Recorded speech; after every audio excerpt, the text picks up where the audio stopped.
اس نے تحکم سے دروازے کے لاک کی جانب اشارہ کیا تو فرحین کسی معمول کی طرح اپنی میز کی دراز کی طرف بڑھی اور اس میں سے چابی نکال کر دراز کھول دیا۔ وہ بغیر کچھ کہے اندر چلا گیا اور اپنے پیچھے دروازہ کھڑاک سے بند کر دیا۔ زوردار آواز پر وہ حقیقت حال میں واپس آئی اور اپنے سن ہوتے دماغ کو بیدار کرنے کی کوشش کرتے ہوئے واپس کرسی پر بیٹھ گئی۔ اس نے شہادت کی انگلی سے کن پٹیوں کو سہلایا، پھر کام کی جانب متوجہ ہو گئی۔ خط ختم کر کے اس نے پرنٹ آؤٹ نکالا اور بے اختیار ٹیشو پیپر سے چہرے پر آیا پسینہ صاف کیا۔ اے سی کی سرد اور خشک ہوا کے باوجود اس کو ٹھنڈے پسینے آ رہے تھے۔ اس کو اپنے ہاتھ پیروں سے جان نکلتی ہوئی محسوس ہو رہی تھی۔ وہ خود کو بے حد لاچار اور بے بس محسوس کر رہی تھی۔ وہ چیئرمین صاحب کو ان کے آفس میں موجودگی کا کیا جواز پیش کرے گی؟ ہو سکتا ہے اسے نوکری سے نکال دیا جائے، مگر اس نے کہا تھا اوپن اٹ، اور وہ کم از کم اس شخص کو انکار نہیں کر سکتی تھی۔ چیئرمین صاحب کے پہنچنے تک وہ پورا ٹیشو پیپر کا ڈبہ خالی کر چکی تھی۔ ان کو دیکھتے ہی وہ اپنی جگہ سے اٹھ کر کھڑی ہو گئی اور نہایت پیشہ ورانہ انداز میں سلام کرنے کے بعد کہنے لگی، سر، BCCI سے مسٹر پورا کی کال آئی تھی۔ آپ آفس میں نہیں تھے، آپ کو کال بیک کرنا ہے، اور اس کے علاوہ شام 4 بجے آپ کی چیف سیکریٹریٹ کے ساتھ میٹنگ ہے، اور وہ لیٹر میں نے ٹائپ کر لیا ہے، آپ اس پر دستخط کر دیں۔ اس نے جلدی سے پرنٹ چھٹپا کاغذ اور پین ان کی جانب بڑھایا۔ چیئرمین مرزا جاوید صاحب نے خشمگین نگاہوں سے اسے گھورا اور بعد میں بھی وہ لیٹر سائن کرنے کے لیے ان کے پاس لا سکتی تھی، مگر فرحین اچھی طرح جانتی تھی کہ اندر بیٹھے شخص کو دیکھ کر ان کے ہاتھ پاؤں ایسے پھولیں گے کہ وہ کچھ بھی سائن کرنے کی سکت خود میں نہیں پائیں گے۔ انہوں نے دستخط کر کے اندر کی جانب قدم بڑھایا۔ فرحین نے بے حد سرسری انداز میں بتایا، سر، ایک وزٹر ہیں آپ کے لیے، ان کو تھوڑی دیر بعد بھیجیے گا۔ وہ مصروف انداز میں کہتے ہوئے مڑنے لگے۔ جب وہ بول اٹھی، سر، وہ آپ کے آفس میں ہیں۔ وہ چونک کر پلٹے اور نہایت خفگی سے اسے دیکھا۔ میرے آفس میں؟ کیوں؟ کون ہے وہ؟ سر، وہ شاید آپ کو جانتے ہیں۔ وہ ان کے سوالوں کو نظر انداز کر گئی، جبکہ وہ اسے گھورتے ہوئے اندر کی جانب بڑھ گئے۔ دروازہ بند ہونے پر وہ نڈھال سی ہو کر کرسی پر گر گئی۔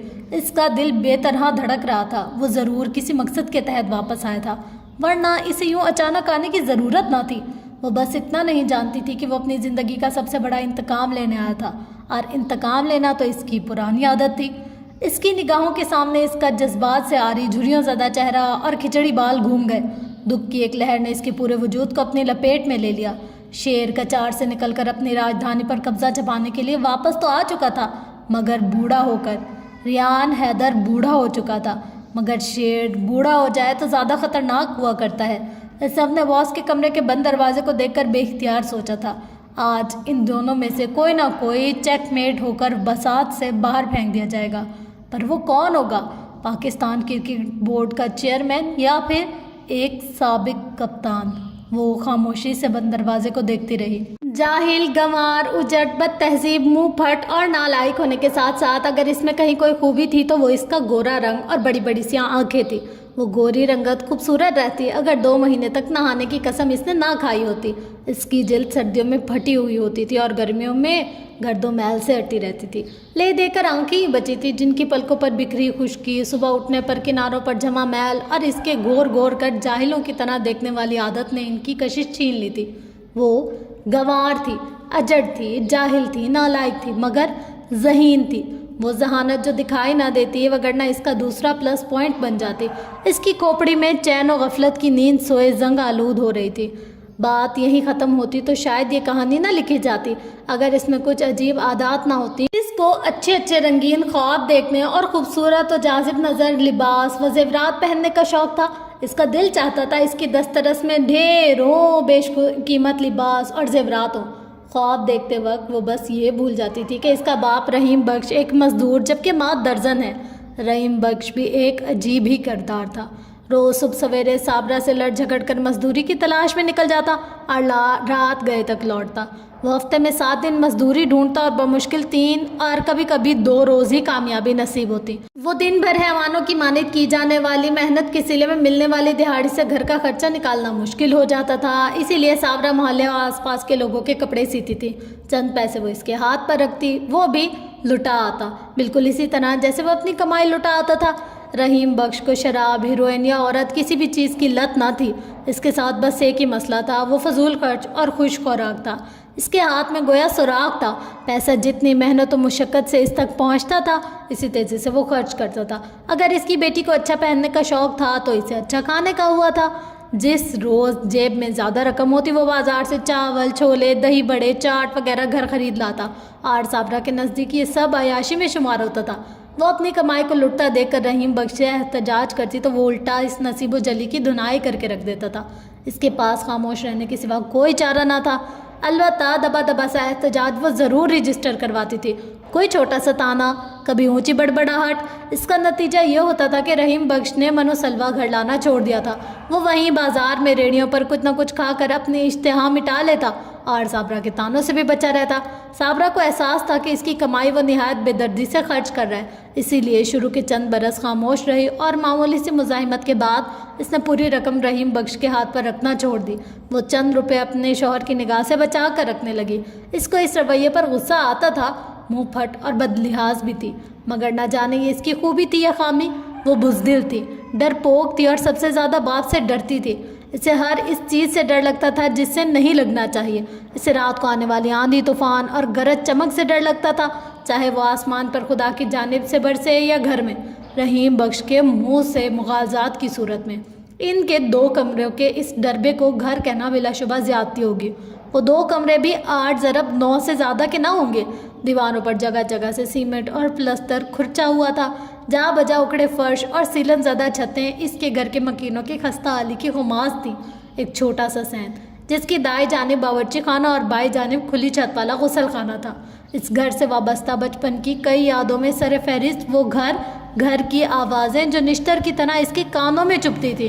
جب سے اس نے ہوش سنبھالا تھا ماں کی مشین کی کھرگھر اس کے کانوں میں پڑتی تھی. اس کا خیال تھا پیدائش کے وقت اس کی سماعت میں آذان کی آواز کے بجائے سلائی مشین کا شور گونجا ہوگا. ایک زمانے تک تو اس کو یہ بھی شک رہا کہ اماں شاید پیدا ہی اس سلائی مشین کے ساتھ ہوئی تھی. رات کو ہونے والی گرج چمک سے اس کو بے شک خوف آتا تھا، مگر دن کو برسنے والی موسلادھار بارش اسے بے حد پسند تھی. وہ گلی میں اپنے جیسے گنوار، نالائق اور اسکول سے بھاگے ہوئے بچوں کے ساتھ بارش کے پانی میں سارا دن کھیلتی رہتی. کاپیوں اور کتابوں کے صفحے پھاڑ کر کشتیاں بناتی یا گدلے پانی میں نہاتی. اس کے علاوہ ہر جمعے کو خالہ رضیہ کے گھر ٹی وی پر انگریزی فلم دیکھنے جاتی. پٹھو اور گلی ڈنڈے سے تو اسے خاصی شغف تھا. غرض ہر وہ کام کرتی جس سے اس کی پڑھائی کا حرج ہوتا اور اماں سے ڈانٹ یا مار پڑتی. اسکول سے اس سے سخت نفرت تھی، کتابوں سے بیزار اور استادہ سے دشمنی. روز ٹاٹ پر بیٹھ کر تختہ سیاہ کو خالی نگاہوں سے دیکھنا، سلیٹ پر چاک سے روز کا کام لکھ کر تھوک سے مٹانا، استاد جی سے مار کھانا، ان سب کاموں کو وہ نہایت ناپسندیدگی کی نگاہوں سے دیکھتی تھی. اس کی ماں چاہتی تھی کہ وہ پڑھ لکھ جائے تاکہ گل کو اس کی طرح لوگوں کے کپڑے نہ سینے پڑیں، لیکن اس کو اچھے کپڑے زیب تن کرنے کے ساتھ ساتھ اچھے کپڑے سینے کا بھی شوق تھا. اسے اماں کی مشین، سوئی دھاگے، فیتے، ربن، لیس اور گوٹا کناری وغیرہ نہایت دلچسپ لگتے تھے. اس کا جی چاہتا تھا کہ وہ بھی ایسے ہی اس سے بھی اچھے کپڑے بنائے، مگر الماس یہ سوچتے ہوئے ہمیشہ بھول جاتی تھی کہ وہ رحیم بخش مزدور اور صابرہ درزن کی بیٹی ہے. تقریباً کتنا دے گی وہ کل موہی تیرے 1 ہفتے کی محنت کا؟ صابرہ کو کافی دیر سے مشین پر جھکے سلائی میں مصروف دیکھ کر نہایت اکتائے ہوئے لہجے میں الماس نے پوچھا. صابرہ نے قدرے ہڑبڑا کر اسے دیکھا. کس کو کل موہی کہہ رہی ہے منحوس ماری؟ وہ آنکھیں نکالتے ہوئے بولی. گالی کے بغیر اس گھر کی کسی مکین کا فکرہ مکمل نہ ہوتا تھا. وہی کالی میم جس کے کپڑے تو پچھلے آدھے گھنٹے سے سی رہی ہے. ماں پر ایک چڑھتی نظر ڈال کر اس نے بے نیازی سے کہا اور پاؤں کے قریب دھرا گنا اٹھا لیا. کل ہی ساتھ والی خالہ فہمیدہ کے گھر گنے آئے تھے تو اس نے آدھا درجن صابرہ کی طرف بھجوا دیے. مر جانیے، الماس تو رضی صاحب کی بیوی کو کل موہی کہہ رہی ہے. اپنی بیٹی کی بدلحاظی سے وہ تنگ تھی، اس لیے سر پکڑ کر بولی. دوسرا خطاب جو الماس نے رضوی صاحب کی بیگم کو دیا تھا اس پر شاید ابھی صابرہ نے دھیان نہیں دیا، ورنہ جوتی اٹھا کر اس کو دے مارتی. تب ہی دروازہ زور زور سے بجنے لگا. الماس دروازہ کھول، تیرا ابا آیا ہوگا، مل گئی ہوگی اب عیاشیوں سے فرصت. مگر ابا کے ڈر کے باعث وہ فوراً سے بیشتر دروازے کی جانب بڑھی. مت لگایا کر کنڈا، بڑا خزانہ پڑا ہے گھر میں جو کوئی چرا کر لے جائے گا. وہ آتن بڑبڑاتا ہوا گھر میں داخل ہوا. ابا وہ مجھے بازار سے وہ چابی والی گڈی لے دے، وہ چھموں کے پاس بھی ہے نا. وہ ابا کے بیٹھتے ہی بول پڑی. گھر آتے ہی نوابزادی کی فرمائشیں شروع ہو جاتی ہیں، جا اندر جا کر مر. جواب میں اس نے اتنی بری طرح پھٹکارا کہ الماس کی بولتی بند ہو گئی. وہ فوراً سے بیشتر اندر بھاگ گئی.